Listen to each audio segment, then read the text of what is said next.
Communal award करना ही है। Communal award मतलब दलितों को अलग क्षेत्र देना ही। अब महात्मा गांधी परेशान हो गए, अब मैकडोनल्ड कराए कि हम देते रहेंगे, प्रधानमंत्री हैं। इधर से कहते हैं भीमराव अम्बेडकर कहा कि बिल्कुल होना चाहिए, जितना इन्होंने अत्याचार किया उनको अलग क्षेत्र मिलना चाहिए।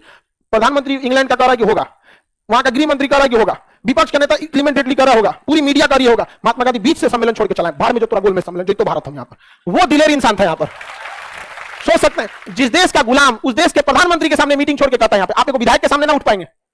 विधायक अगर घर बैठा लिया ना कि एक काम करो, साइन कर दो, हाथवा तूर के भेज देगा, नहीं साइन कीजिएगा तो आज के डेट में आप नहीं उठ पाइएगा। और वो गुलाम देश के प्रधानमंत्री के सामने उठ के चला गया, पूरी मीडिया छाप दी कि प्रधानमंत्री को इज्जत नहीं, भाग गया हुआ बुला रहा मैकडोनल्ड गांधी जी, भाई नहीं अरे भाग गया महात्मा गांधी ना तो यहाँ पे भैया से जहाज घुमा घुमा घुमा चल चल चल हरण मार निकल निकल चल चल निकल।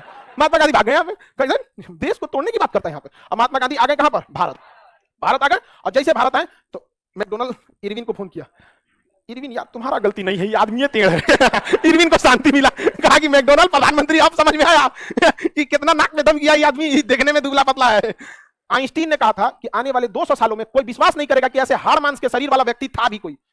वो सोचिए, वो जर्मनी में बैठ के, उस सबको विदेश में बैठ के समझ में आ गया था कि लोग इस पे विश्वास नहीं करेंगे। आइंस्टीन जैसा वैज्ञानिक भी कर दिया था, उसने लेटर लिखा था महात्मा गांधी को कि मैं आपसे मिलना चाहता हूं। आइंस्टीन आज लेटर लिख देना तो लोग आप दौड़े चल जाएंगे यहाँ पे, लेकिन महात्मा गांधी ने जवाब दिया था कि मैं अभी देश के राजनीतिक कारणों में व्यस्त हूं, यथाशीघ्र संभव प्रयास करूंगा आपसे मिलने का। उधर आइंस्टीनो मर गए, इधर गांधी मर गए। ये होता है देश में। पता नहीं कैसे लोग उसको महात्मा गांधी को याद देते हैं, हमको नहीं समझ में आता। हिस्ट्री आप पढ़ रहे हैं, हिस्ट्री ठीक है, अभी आधा ही पढ़े, अभी तक आपको समझ में आ गया क्या क्या काम किया उन्होंने। अब फिर हमको नहीं, अच्छा जो गोडसे को मानता है उसकी मेंटेलिटी भी वैसे ही रहती है, आप उसको लॉजिक से नहीं समझा सकते, क्योंकि जो पढ़ाई नहीं है उसको, देखो पढ़े लिखों को समझा सकते हैं, जो नहीं पढ़ा है ना समझ में नहीं करेगा, वो बस इंतजार करेगा आप चुप होइए फिर अपने बतिया बोलेगा। समझ गए? उन लोग कहीं एक पन्ना दे दीजिए, कहीं गोडसे के बारे में लिखो, एक लाइन लिखा, महात्मा गांधी को गोली मार दिया, खत्म। अब देखिए महात्मा गांधी 1931 में कहां चले गए, जेल। कहां चले गए, जेल। 1931 पुणे के यरवदा जेल में आए थे दोबारा क्या करने के लिए, सभी ने अवज्ञा आंदोलन करने, क्या दोबारा चालू कर यहाँ पे। इरविन को तब तक फोन आ गया, किसका, मैकडोनल्ड का। फोन मतलब संदेश आ गया, कहा कि गिरफ्तार कर, तो इनको बहुत अकड़ में आदमी रहता है, ठीक आदमी नहीं है यहाँ पे, ठीक नहीं है, भरोसा करने लायक नहीं, खतरनाक, जेल में डाल दो। बस इरविन तो पहले से खार खिले था, किनसे, गांधी ने पकड़ के डाल दिया, किसमें, यरवदा जेल में। किसमें, यरवदा जेल में डाल दिया। महात्मा गांधी जेल में चुपचाप थे, तब तक बुला लिया मैकडोनल्ड ने तृतीय गोलमेज। क्या बुला लिया, तृतीय गोलमेज। 1900 में उसने घोषणा कर दिया सांप्रदायिक पांचांग। सांप्रदायिक पांचांग ये कोड नाम था जिसे हम लोग कहते हैं कम्युनल अवार्ड। कह दिया कि अब दलितों को अलग क्षेत्र दिया जाएगा। ये बताइए क्या ये डिसीजन अच्छा था? आप अलग क्षेत्र कैसे दे सकते हैं? आप आरक्षण दीजिए, सब कुछ दीजिए, क्षेत्र अलग कैसे दे दीजिएगा भाई? वरना दूसरा कोई क्षेत्र में जाएगा तो उसको पटांग 370 वाली फीलिंग आने लगेगी, समझेगा कि नहीं? बहुत दिक्कत हो जाएगा, एडमिनिस्ट्रेशन में प्रॉब्लम आएगा वहां पर, क्योंकि उस जगह से केवल एक ही जात के लोग आएंगे तो कानून बना देंगे अपने हिसाब से। कैसे कश्मीर वाला अपने हिसाब से कानून बना। अब यहाँ पे सांप्रदायिक पंचायत की घोषणा कर दिया। अब बोलो कि इसके लिए भी गांधी जिम्मेदार है? देख लिया ना, अंग्रेज जो चाहते थे वो किए। भगत सिंह की फांसी से ज्यादा खतरनाक था ये चीज, लेकिन इस पे लोग नहीं बोले, लेकिन युवा किस पे बोले, भगत। महात्मा गांधी रोकना चाहे कि नहीं जाए, रुक गया, तो महात्मा गांधी फांसी भी रोकना चाहते, रुक गया नहीं। अब महात्मा गांधी टेंशन में आ गए। अब जैसे महात्मा गांधी को सुनाई दिया कि सांप्रदायिक पंचायत की घोषणा हो गई, अब मुसलमानों को जैसे अलग क्षेत्र मिला था, अलग निर्वाचन क्षेत्र मिला था, दलितों को भी अलग निर्वाचन क्षेत्र मिला, महात्मा गांधी पूरे भड़क गए यहाँ पर। और अंबेडकर साहब से कहेंगे ठीक नहीं हुए अंबेडकर साहब, आप दलितों के बारे में सोच रहे हैं अच्छी बात है, लेकिन ये दूरदर्शिता के लिए सही नहीं, आप अंग्रेजों की जाल में फंस रहे हैं, आप उनकी सहायता कीजिए, हम भी आपके साथ खड़े, लेकिन जाल में मत फंसिए। तो अंबेडकर साहब कुछ सुने नहीं, महात्मा गांधी जेल में अनशन पे बैठ गए, भूख हड़ताल पे। अब भूख हड़ताल, हाँ जेल में, यरवदा जेल में एक हफ्ता जब अनशन पे बैठे ना, महात्मा गांधी की तबियत खराब हो गया। अब लोग अंबेडकर साहब को कहने लगे कि अंबेडकर साहब आप ही की वजह से भूख हड़ताल पे बैठे हैं। अंबेडकर साहब अलग परेशान हो गए, यार ये तो इसको कुछ हो जाएगा तो हम फंस जाएंगे यहाँ पे। अब अंबेडकर साहब परेशान हो गए यहाँ पे। अब अंबेडकर साहब के पास डबल समस्या थी, उन्हें रियलिटी में दलितों को अधिकार चाहिए था, लेकिन जिस तरीके से अंग्रेज देना चाहते थे वो अंबेडकर साहब को एक ट्रैप, एक जाल में फंसा चुके थे, सब पूरा फंसा चुका था सब इसमें। महात्मा गांधी जेल में बैठ गए वहां पे, कहे कि हम नहीं मर जाएंगे लेकिन कम्युनल अवार्ड होने नहीं देंगे। और महात्मा गांधी अगर महात्मा गांधी 1905 में भारत में रहते ना, मुस्लिम लीग ना बनने देते, और ना ही मुसलमानों को पृथक निर्वाचन क्षेत्र देते। अब देश में 47 का तब विभाजन का बातें नहीं होता वहां पे। अरे वो तो 1907 में 1909 में ही सांप्रदायिक पंचांग दिया गया था, मुसलमानों को पृथक क्षेत्र दिया गया था, उसी की बात एक थोड़ी सी बड़े लेवल पे हो गई पाकिस्तान की बात। वरना गांधी उस समय थे नहीं थे, बाकी लोग तो थे ना, रासबिहारी बोस उस समय थे, और गोपाल कृष्ण गोखले, ये दुनिया भर के लोग नहीं किया यहाँ पे, दादा भाई नौरोजी, योगेश चंद्र बनर्जी, इन्होंने तो चुपचाप दे दिया यहाँ पर। अब बाल गंगाधर तिलक ने और एनी बेसेंट ने तो समझौता भी करा दिया कांग्रेस और मुस्लिम लीग में। अब महात्मा गांधी लखनऊ में टुकु टुकु देख रहे थे, समझौता हो गया, पहला अधिवेशन है मेरा। लेकिन जब महात्मा गांधी आए नहीं दिया उन्होंने, और जेल में महात्मा गांधी ने क्या कर दिया था, अनशन कर दिया था। अब अंबेडकर साहब को माथा दर्द कर गया, अरे भाई साहब का कुछ हो गया ना तो भीषण बवाल हो जाएगा, क्योंकि उस समय देश में जब हिंसा होती तो अंग्रेज उस हिंसा को फैला देते और फिर ये लड़ाई हो जाती दलित बनाम अपर कास्ट। समझ आ गया कि नहीं आ गया? अब महात्मा गांधी अनशन पे, अब क्या किया? तो मोतीलाल नेहरू ने कहा, तेज बहादुर सप्रू ने, जवाहरलाल नेहरू और तेज बहादुर सप्रू ने अंबेडकर साहब को कहा कि चलिए जेल में चलिए, हम दोनों में समझौता करा देते हैं। अब ये बहुत जरूरी है, नहीं तो बवाल हो जाएगा, देश का माहौल खराब हो जाएगा। यहाँ पे आंतरिक गृह युद्ध की समस्या हो सकती है आपको, आंतरिक मामले में ऐसा होता है। अंबेडकर साहब हाँ चलिए चलिए, फंस जाएंगे हम, चलिए ये सब ठीक नहीं है। तो महात्मा गांधी दलितों के खिलाफ नहीं थे, समझिए। महात्मा गांधी जब अंबेडकर साहब के बीच में यरवदा जेल में जब बैठक हुई, तो अंबेडकर साहब ने कहा कि गांधी जी, आपको भी पता है कि दलितों की स्थिति कितनी खराब है, हमें उनके लिए 71 सीटें चाहिए चुनाव में। कितनी सीटें चाहिए? 71। अगर हम उनको इतना सीट देंगे तो वो जाके संसद में अपनी आवाज बुलंद कर सकते हैं, अपने लिए कानून बना सकते हैं। महात्मा गांधी ने कहा कि अंबेडकर साहब आप बिल्कुल सही कहते हैं, लेकिन अगर आप कह दीजिएगा कि केवल और केवल एक क्षेत्र से केवल और केवल कौन आएगा, दलित ही आएंगे, तो दिक्कत इस बात की हो जाएगी, कल को वो अपने उस एरिया को वो भारत से ज्यादा अपना एरिया समझने लगेंगे। समझ आएगी कि नहीं? अंबेडकर साहब ने कहा कि हाँ आपका कहना सही है। इस बात को उन्होंने भी स्वीकार किया कि सारे समाज का हर इंसान पढ़ा लिखा हो जाए, ये जरूरी नहीं है। कोई ऐसी जाति है क्या जिसमें सारे लोग पढ़े लिखे, कुछ तो और पढ़ाएंगे। तो महात्मा गांधी यही कह रहे थे, मान के चलिए अगर आप इतना एरिया को कह देते हैं कि ये केवल और केवल किसके लिए हो जाएगा, तो कल को ये इनको लगेगा कि इनका एरिया।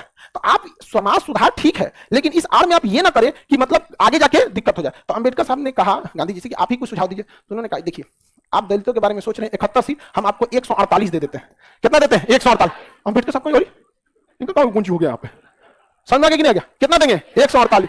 लेकिन 148 सीट अलग अलग, एक यहां ले लीजिए, कभी यहां ले लीजिए, एक तो यहां ऐसे करके आप जहां तहां से लीजिए, ठीक है, ऐसे सीट लीजिए।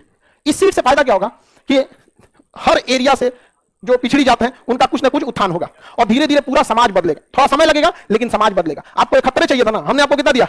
148 दिया यहाँ पे। लेकिन पृथक क्षेत्र नहीं देंगे, संयुक्त क्षेत्र देंगे। पृथक क्षेत्र नहीं देंगे, संयुक्त। तो अंबेडकर साहब आरक्षण भी चाहते थे और पृथक क्षेत्र भी चाहते थे। महात्मा गांधी ने कहा कि आरक्षण होगा और आरक्षण इससे ज्यादा होगा, लेकिन संयुक्त क्षेत्र होगा। तो रैमजे मैकडोनाल्ड ने तृतीय गोलमेज सम्मेलन में आरक्षण सहित पृथक निर्वाचन दिया, जबकि पूना में जो समझौता हुआ गांधी और अंबेडकर के बीच में, उसमें आरक्षण सहित संयुक्त निर्वाचन हो गया। आज भी हमारे यहां यह व्यवस्था लागू है। आपके यहां जब कभी मुखिया या सांसद विधायक का चुनाव होता होगा तो सुनते होंगे कि इस बार यह सीट महिला के लिए रिजर्व है, इस बार यह सीट दलित के लिए रिजर्व है, ऐसे सुनते हैं।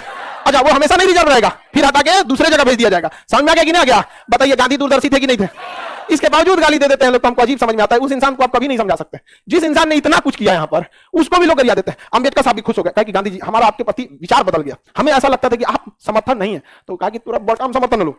समझ गया कि नहीं? 148, 171 से ज्यादा हम लोग बढ़िया, 171 की जगह 48। अच्छा, अब दलितों के भी मन में किसके प्रति आदर की भाव ज्यादा है? उनको भी लग गया कि हमें 2 नेता मिल गए। अंबेडकर साहब तो थे ही, गांधी जी भी हल्ला हो गया कि अंबेडकर साहब 71 दिला रहे थे और गांधी जी 148। बाबा बाबा, एकदम बढ़िया हो गया। समझ आ गया कि नहीं आ गया? यह समझौता 24 सितंबर 1932 को हुआ था। कहां पे हुआ था? पुणे के किस जेल में? यरवदा जेल में। बताइए, इसे पूना पैक्ट मतलब होता है समझौता, पूना पैक्ट कहते हैं। बताइए, पूना पैक्ट कब हुआ था? हाँ, 24 सितंबर 1932। कहां पे हुआ था? यरवदा जेल में।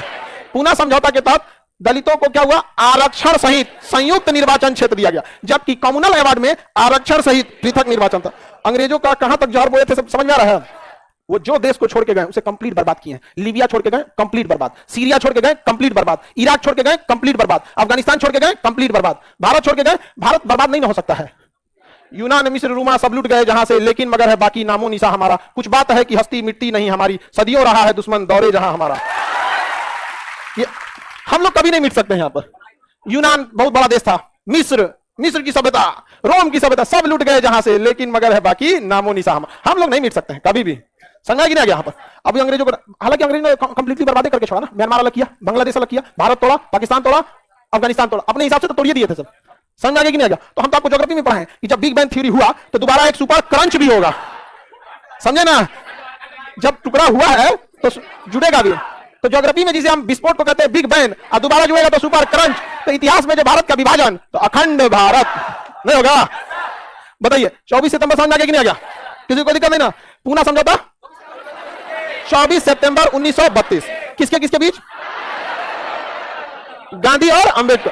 किसके बीच? गांधी और अंबेडकर सबके बीच। इसमें आरक्षण सहित संयुक्त निर्वाचन और कम्युनल अवार्ड में आरक्षण सहित। कम्युनल अवार्ड की बात किस सम्मेलन में? द्वितीय गोल। और कम्युनल अवार्ड की घोषणा तृतीय। तीनों गोल में सम्मेलन में अंबेडकर साथ थे और तीनों में थे वो गांधी जी। समझ आ गया कि नहीं आ गया?